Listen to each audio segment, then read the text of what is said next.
Hold on to your butts. These are the Squashbuckler Diaries.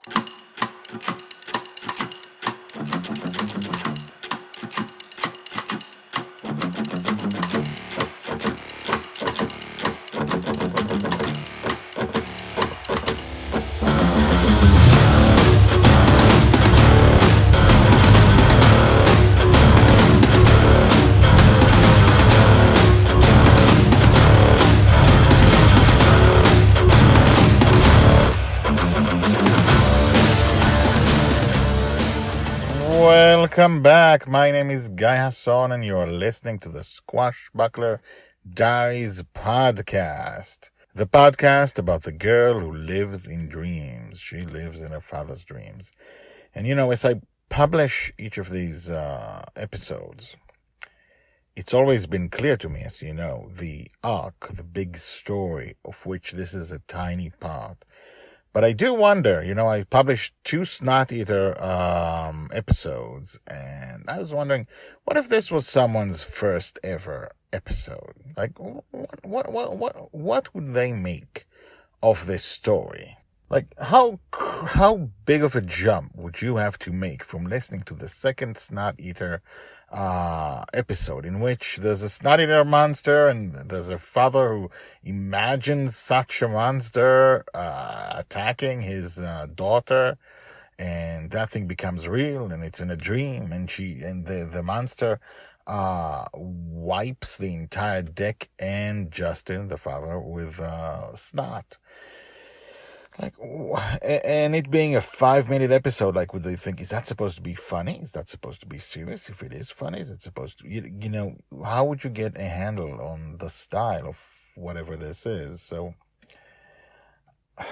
the only way I can, this is the way it should be done. So the only way I can tell this story to you is, I know that most people would listen to this, would find this podcast in the future, after the first book is out, maybe after the second one, probably after the 5th one is out. This is going to be super popular, and everyone's going to go back and find big, Easter eggs, basically, and they find out what joy that they know well as a teenager and perhaps an adult. How much is 6 books? No, not yet an adult, and. 6 plus 3, 6, 9. 6 is the first book. 9, 12, 15, 18, 21 is book number 6. So those people listening to this, the majority of people listening, would understand what this is. But right now, even though this is on a grand scale, what you get is 3-4 minutes a day, and it's a slice of life in a dream. So I do feel that every time I have to explain what this is, at least partly, Joy lives in a dream. She lives in her father's dreams. And the Squashbuckler Diaries covers her entire life, day to day, not every day chronologically, but her day-to-day life, slices of life, as we find out what are the building blocks of a future heroine. What are what made her up? What is it like to grow up in the dream? What perhaps are the mysteries of the dream? And it is a different childhood, She was just kidnapped by a snot eater.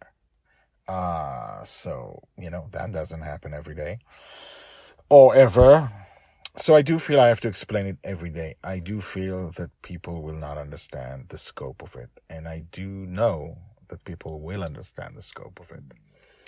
It's the craziest, the one thing they teach you when you write is you have to be understood. People have to know what it is they're reading. They have to understand you. And I know you will understand this, but not now. It's the craziest writing project because you will understand this 5 years from now. So thank you for anyone who is listening today or tomorrow or within the next 5 years. And thank you and welcome to everyone who's coming into Joy's life, not in the beginning, and then filling up the blanks. Hello and welcome. Some people will get it towards the end of her life. They'll find the books, they'll start reading them and go back and get I'm not going to say how many years, but is it going to be 25 years of Squashbuckler Diaries? 50 years of Squashbuckler Diaries? 80 years of Squashbuckler Diaries? We're going to follow through with Joy till she dies and till the end of her life. And we will cover the birth, and the Squashbuckler Diaries covers everything in between. And so will the books. And, just imagine, let's say it's 80 years or 90 years or 100 years, 120 years. Let's imagine how much life there is of joy, how much of joy there is to discover. So, let's begin. Episode 96, The Snot Eater, Part 3. Joy's age 5, told by the Red Dragon. The Snot Eater had taken Dragon Little. He had grabbed her with his huge fist while Dragonfather wasn't looking. His fist closed around her, completely engulfing her. My sharp dragon ears could hear her shout even from my hiding place, kilometers high in the sky.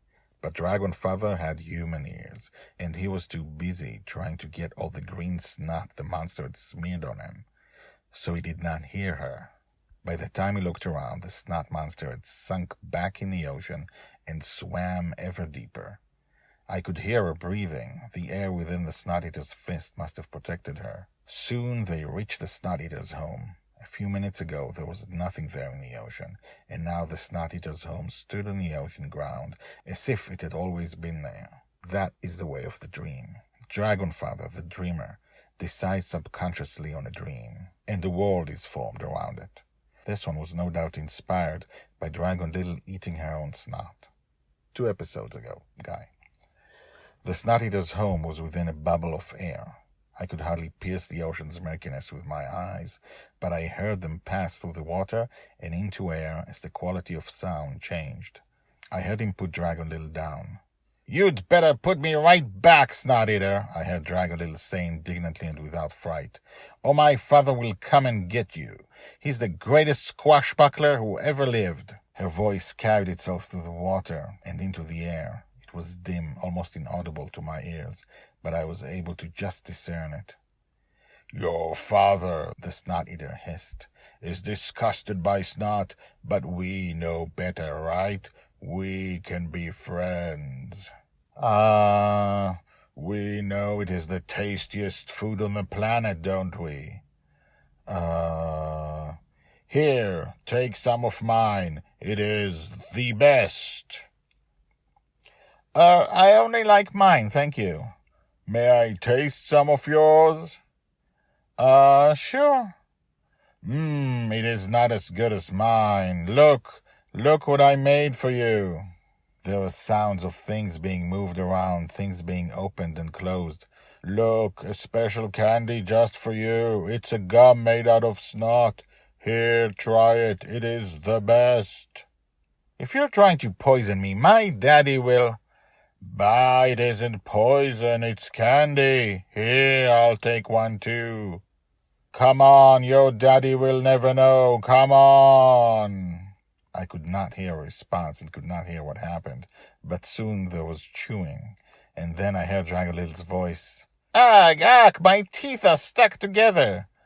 "Oh no, the snot is too thick." "My teeth are stuck together," I heard her talk through clenched teeth. And then the ground rumbled. I heard them both fall. "What is happening?" the Snot Eater exclaimed. "I told you," I heard her say confidently through slightly less clenched teeth. "Daddy's coming to rescue me." I will tell you more about the rescue tomorrow. Told by the Red Dragon. Hashtags Joy, Justin, Snot Eater, Snot, Snot Gum. Holy cow, there's a Snot Gum hashtag. At least for the next 200 Squashbuckler Diary episodes. This doesn't repeat. Well, maybe in the next episode. But this doesn't repeat after the Snot Eater incident. In any case, as you can see,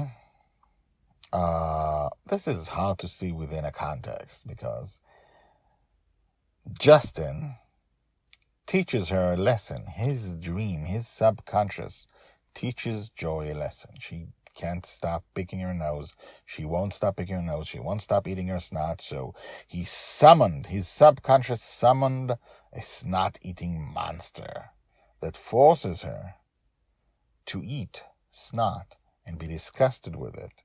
And hopefully she'll learn her lesson. This is not normal childhood. I know you need me to tell this to you because it's not a normal childhood.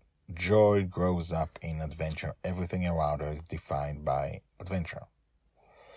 And this has consequences in the future. But also, it's interesting to watch today. Hopefully. So tomorrow, tune in. We'll have the next episode in this very short saga, in this very big saga. Part 4 will be called The Tsunami. And now, the credits. The Squashbuckler Diaries are written and read by me, Guy Hasson. All the tags mentioned in this story are searchable at the website. You can find all the stories there in written form and, in fact, 150 Squashbuckler Diaries more.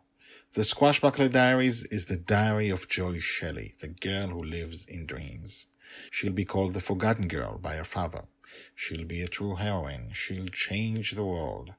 This project shows her entire life from birth to death.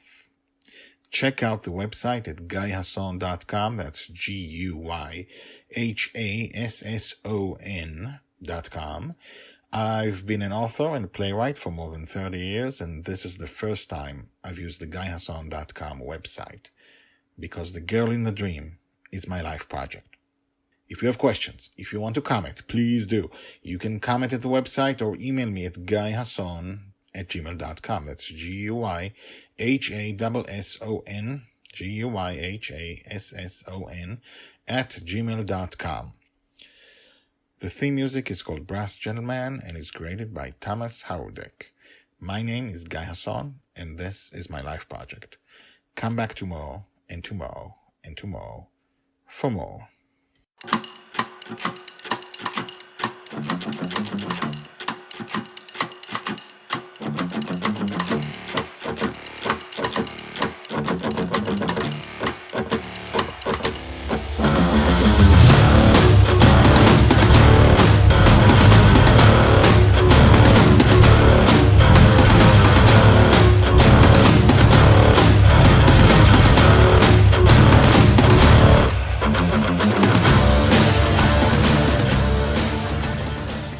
Dragon Father had human ears, and he was too busy and he was too busy